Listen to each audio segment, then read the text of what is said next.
नाही कशामुळे बघा।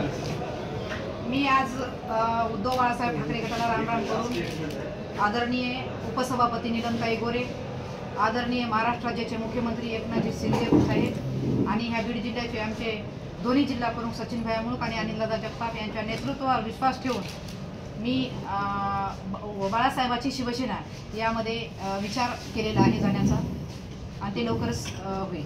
महिला आयोगाच्या सदस्य आहात, त्या सदस्य पदावर तुम्ही राहणार आहात का राजीनामा देणार आहात? नाही, मी महाराष्ट्र राज्य महिला आयोगाच्या सदस्य पदावर कायम माझं पद कार्यकाळ संपेपर्यंत मी राहणार आहे। सुषमा अंधारे यांच्यावर तुम्ही गंभीर स्वरूपाचे आरोप केलेले, कशा पद्धतीचे आरोप आहेत आणि कशा पद्धतीने इंटरफिअर जे आहेत ते सुषमा अंधारे या ठिकाणी? सुषमा अंधारे ही बाई ही सुपारीबाज बाई आहे, जेणेकरून की सुपाऱ्या घेऊन ही पक्षाला संपवायचं काम करत आहे आणि बीड जिल्ह्यामध्ये नव्हे तर अगदी मराठवाड्यामध्ये तिने अंधार केलेला आहे। तर तिला सुषमाबाई म्हणण्यापेक्षा अंधारबाई म्हणलं तरी चालेल, अंधार सेना।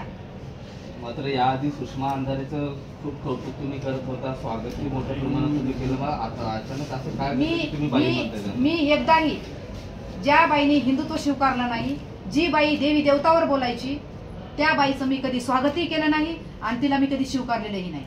कोणाची सुपारी घेऊन त्या शिवसेना संपवतात? सुपारी कोणाची सांगायची?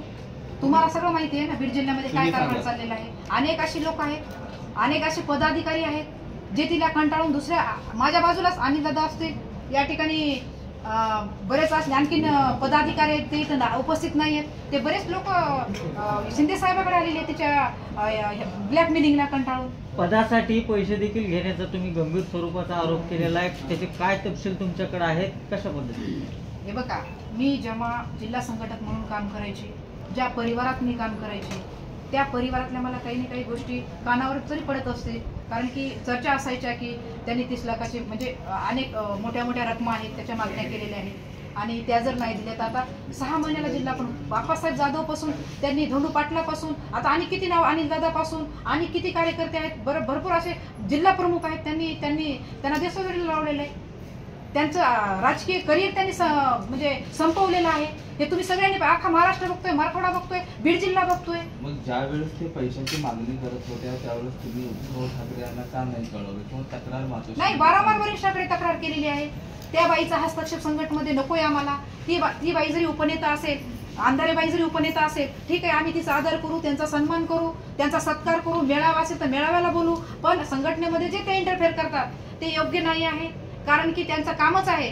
कारण की पहिल्यापासून त्यांचं नाव आम्ही ऐकून घेतो, कारण मला वाटते 200-300 रुपयामध्ये किंवा 700-800 रुपयामध्ये ते भाषण करायच्या, ह्यापासून आम्ही त्यांचा कार्यकाळ बघितलेला आहे। आणि जेव्हा त्यांनी प्रवेश केला उद्धव साहेबांकडे, त्यावेळेस त्या म्हणले की बीड जिल्ह्याची आहे। मला तर मोठा धक्काच बसला, ती बीड जिल्ह्याची आहे, त्याला कधी बीड जिल्ह्यात पाहिलंच नाही। मला स्टेजवर नाही तर बीड जिल्ह्याला विचारा, कधी सुषमा अंधारे बीड जिल्ह्यात आल्या, कधी एखाद्या महिलाचा प्रश्न सोडला, कधी एखाद्या महिलांवर मोर्चे काढले, आंदोलन केले, संघटनात्मक बांधणी केली? तुम्ही म्हणता बीड जिल्हा माझं गाव आहे, कधी म्हणता लातूर आहे, कधी म्हणतात परभणी, कधी म्हणतात मुरुड आहे, मलाच माहित नाही त्या कुठल्या आहेत।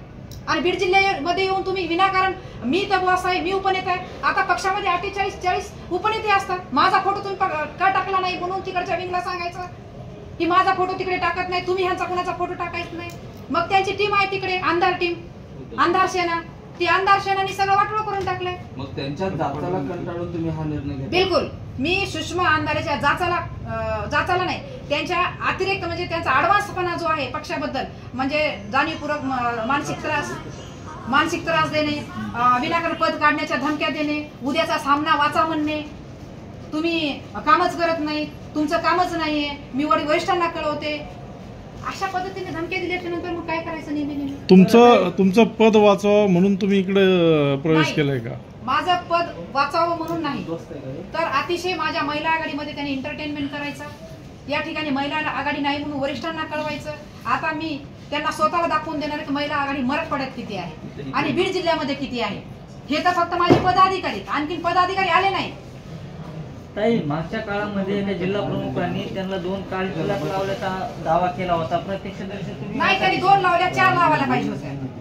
त्या जिल्हा प्रमुखांनी फक्त 2 कानशिलात लावल्या। मी जर त्या ठिकाणी राहिले असतील, मला जर अशा पद्धतीने खालच्या पातळीचं बोलली असतील ना, मी तिला पांढरशिपित केलं असतं त्या ठिकाणी। तुम्हाला उशीर नाही झाला की निर्णय घ्यायला? नाही, मला उशीर अजिबात झाला नाही. मी तुम्हाला पहिलेही सांगितलं, मी माझ्या शब्दावर ठाम आहे. आणखीन सुद्धा ठाम आहे मी. अगदी मी पक्षप्रमुख उद्धव साहेबांना कंटाळून किंवा आदित्य साहेबांना कंटाळून ह्याच्यासाठी मी अजिबात गेले नाही. वरिष्ठांना पण मी वेळोवेळी सांगितलंय की साहेब, ह्या बाईचा मला प्रचंड त्रास होतोय. मी मराठवाडा समन्वयक मागितलं पक्षाकडे. माझ्या नेत्या विशाखाताई राऊत त्यांना मी माझं पत्र दिलं साहेबाच्या नावाने की मी मराठवाड्यावर काम करायला तयार आहे. माझ्याकडे तेवढी सहनशीलता आहे, मी काम करू शकते. कारण की माझ्याकडे महिला आयोगाचा ॲक्सेस आहे. त्या ठिकाणी जाऊन मी पीडित वंचित महिलांचं काम करू शकते, प्रशासनाला सूचना देऊ शकते, पक्ष वाढवू शकते. परंतु त्या ठिकाणी सुद्धा मला विशाखाताईंनी सांगितलं, मी वारंवार विचारलं, ताई माझं पद का जाहीर होत नाहीये? मला विशाखाताईंनी स्पष्ट सांगितलं, संगीता मी काय करू? ती बाई त्या ठिकाणी दुसऱ्या लोकांना तुझ्या विरोधात त्या ठिकाणी सांगते, संगीताच्या मला पद देऊ नका. तिथून जर सुरुवात असेल तर माझ्यासारख्या तांड्यावरच्या मुलींनी करायचं काय? वारंवार गडून गळा सुकला, गाडी जिडेच्याकडे पैसे नाही राहिले, घरावर तुळशीपत्र ठेवून रात्रंदिवस पळायचं पक्षासाठी. त्याचं काय म्हणजे काय चीज आहे त्याचं सांगा. यापूर्वी तुम्ही रुपाली चाकणकर यांच्यावरती गंभीर आरोप केला होता, आता तसाच आरोप माझा तसाच. अगदी मी बोलले ते बोलले, अजिबात माघार घेणार नाही. रुपाली ताई जरी त्या विंग मध्ये अजितदादा सोबत जरी काम करत असेल तरी मी त्याच मतावर ठाम आहे. कारण की ज्या नेतृत्वाने आम्हाला महिला आयोगावर संधी दिली काम करण्याची, त्यावर आम्ही प्रामाणिकच महिलांचं काम केलं पाहिजे.